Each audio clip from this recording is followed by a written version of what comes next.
it has been over a year since I played ranked, but I have played a lot of Tekken 6 before, so you're gonna see some smart play, but other times you're gonna see me miss a punish or two, so if I do something wrong, it's mostly because I don't know yet, so please be nice to me in the comments.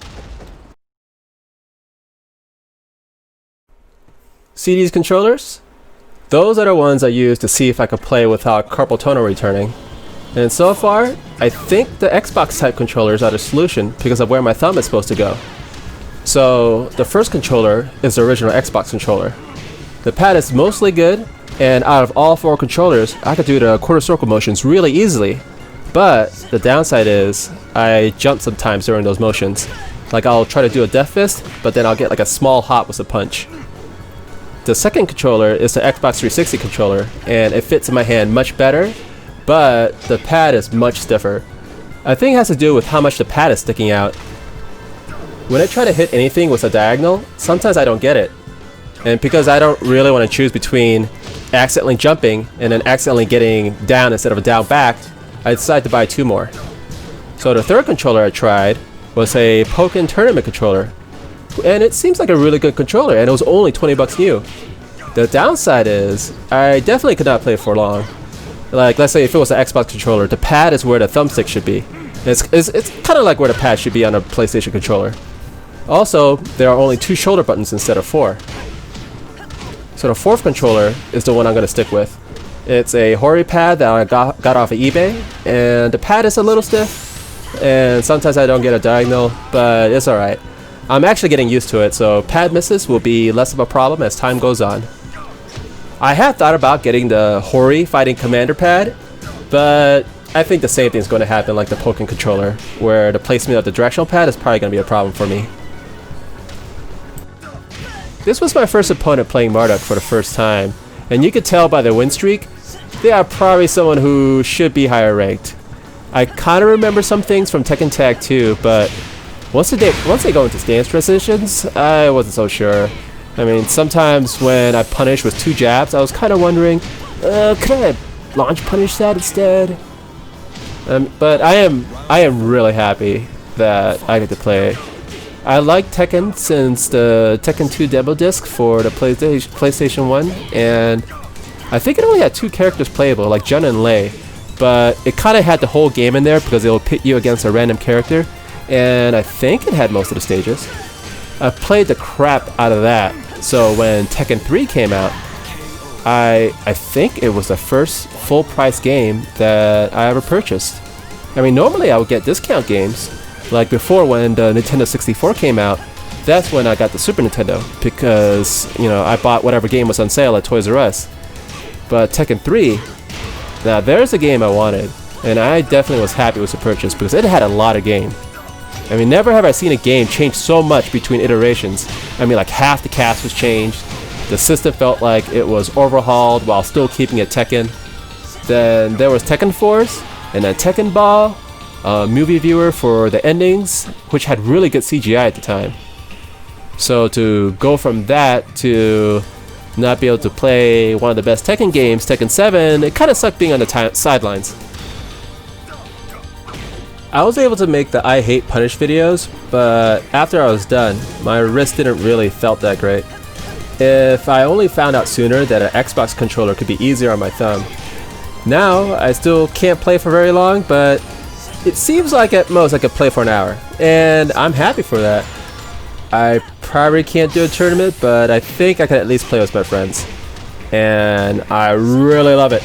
I love it! I'm glad they didn't mess it up. I'm glad I get to watch tournament videos because this game is still relevant. Now with the punish practice mode that, and the frame data being available, I don't think it's entirely needed to make punish videos anymore. I mean, some people said that it's handy to watch someone do it visually, but unless you're using the character in the video, it's kind of hard to remember which punishes you're supposed to be doing. I mean, playing Marduk instead of Paul already messes me up, because I forgot what is -12 and what is -13. I mean, I haven't not used Marduk's 13 frame punish at all, so I just opt to do the 2-1 jabs.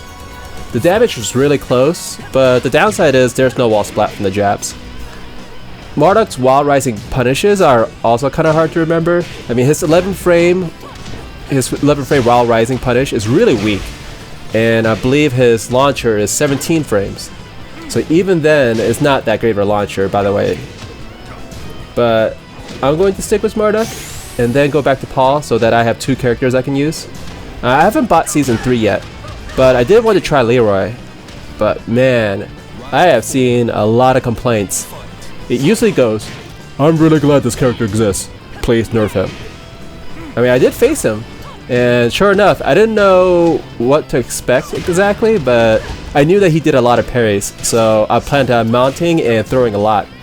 That will be in the future video because I faced Genryu, then Zafina, and then finally Leroy. And that was kind of fun, playing against characters that I couldn't lab yet. And remember when I said that I bought games on a discount? So yeah, that's what I'm exactly waiting for. Some type of discount, and then I'm gonna get Season 3. There is a Steam sale, but there's no discount on Season 3. It's still $24.99, so I'm gonna wait. I had some unfinished videos waiting on my computer, like the Jin and Nina punish videos, and then the differences between Marduks from Tekken 6, Tekken Tag 2, and Tekken 7. For my own knowledge, I think I'll finish the Marduk differences because there's some interesting changes. A matter of fact, there was something I learned really recently that I didn't know when I was originally recording the footage. When you launch with a down forward 1, you can do a right punch and then down in both punches, which is kind of like a shoulder launch. And then, you can do that spin cycle right to the ground. And the reason why this is important is because adding that right punch into the shoulder is a lot of damage. Before, you could do it off of a shoulder launch or some type of big launcher, but you couldn't do it with the down forward 1. I think the shoulder part whiffed or something like that. It actually ends up being the most damaging combo I could do, so I'll add that to the future video. I just need to hook up my PlayStation 3 and put Tekken 6 back in there. I put this clip in here because after 3 losses, both of us had to face a demotion match against each other. And right here in forward motion, it got me a small hop to demonstrate why I don't use the Xbox controller anymore. But from here, I start to get a little win streak, and I start to do well from that point on. Also, this music that's playing right now is the most awful and best battle music from Star Ocean till the end of time. It feels like someone took all the lyrics from the 90s and ate them, and then just threw it all back up, but somehow listening to it makes me smile.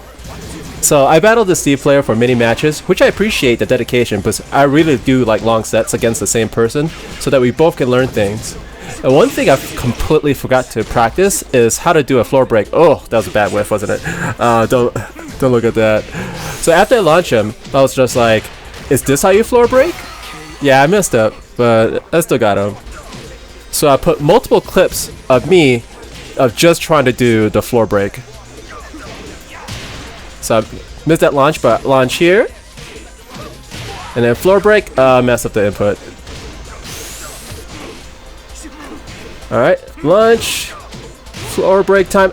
And because I did the aggressive failed Tudo stance, it actually ate my inputs. Alright, and nope. I screwed it up again.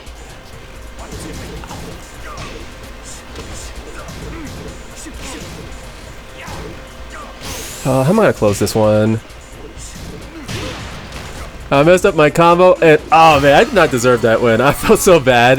I felt like I robbed it. Now, I think this is where I finally get it. Yeah, I got it. But I screwed it up still. Now this round actually is pretty ugly. I mean, I've not done a Rage Drive or Rage Art ever since I started, so I try to do that input here a little bit.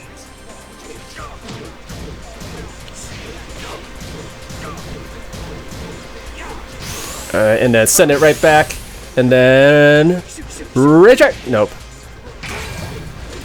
But I forgot to do the 50-50, I just stood right back up instead. And so this final round is probably where I start to feel myself a little bit, and I try to mount in so many various ways. And to the second mount. And he blocks it.